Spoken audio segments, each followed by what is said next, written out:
Minister, obviously I welcome the establishment of the Citizens' Assembly on drug use.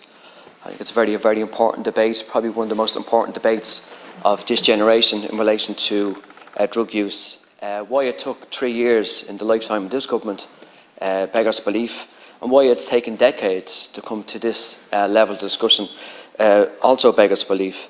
And we've seen other models across the world where they treat kind of drug addiction, drug use more holistically and with more empathy. Because by locking people up, and the majority of people in Irish prisons are there for some form of in the drugs business, that shows you the level of failure that the state has, the policy in relation to those that are in the drugs industry. The majority of people that are in prison are there for that purpose. And we've seen other models across the world, such as Portugal. They've saved lives, and I've said in this chamber many times, if it can save one life, then a change of policy is worthwhile. I don't think we can talk about decriminalisation without talking about regulation. Because under decriminalisation, and it is a much better model than the status quo, under decriminalisation, the black market still exists. So all the drugs that we're talking about are still illegal. And what gives the game away on this failed policy, and I've said this again many times, and nobody's come up with an answer, all the controlled drugs under the Misuse of Drugs Act are controlled by who? They're not controlled by you.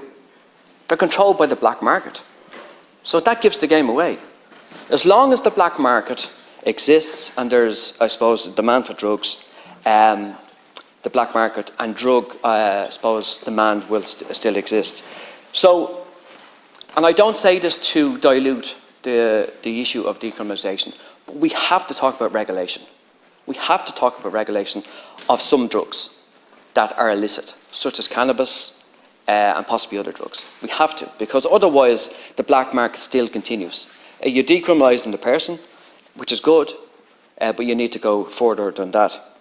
And I think public opinion has shifted on this, Minister. I really do. I think in the last number of years, public opinion is beyond, I think, opinion in here. I think the status quo has kind of led to a rot of, to keep the status quo because people didn't see an alternative. And I think there is an alternative now, and I think public opinion is looking at alternatives in relation to this issue. It's complex. And drug use can be very, very dark, to say the least. I've seen it in my own community, where drugs have taken a hold of people, have taken hold of families, have taken hold of communities, and it's absolutely ugly. It's pretty ugly. But even when I've seen all that, and looking back now, do I think there's a better model and a better way to treat people that fall into addiction? Because of many kind of, I suppose, reasons. Poverty, alienation. People take drugs for all sorts of reasons. People take drugs through trauma, But if a person has a problem with alcohol, we don't send them to prison. But if a person has a problem or a dependency on drugs, they're alienated and they will be sent to prison. So that's why I think the system is a failure. And, in the last 50 years, via the Misuse of Drugs Act, we look at the proliferation of all drugs. And the last 50 years, exponentially, the demand for drugs across the world has risen. It's impossible to stop drug demand, the sale of drugs and so forth. And I think even the President of Colombia, Colombia have suffered absolutely terribly in the last number of decades in relation to the narco wars. They've lost hundreds of thousands of people.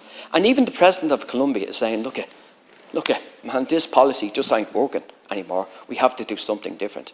And I believe other countries now are following suit to look at something different models. The model is kind of decriminalisation, but again, Minister, I got to emphasise that regulation, looking at how you take control back from the myriad of the black market. Because the black market are a small amount of people have enriched themselves through violence and vast amount of money. It's incredible the amount of money they have. They're so powerful. But the only way to undermine them is taking control back. Because if you don't take control back, they will always have control. So you need to take control back. That's a wider argument, but hopefully we can have that argument over the next coming months and years. Thank you.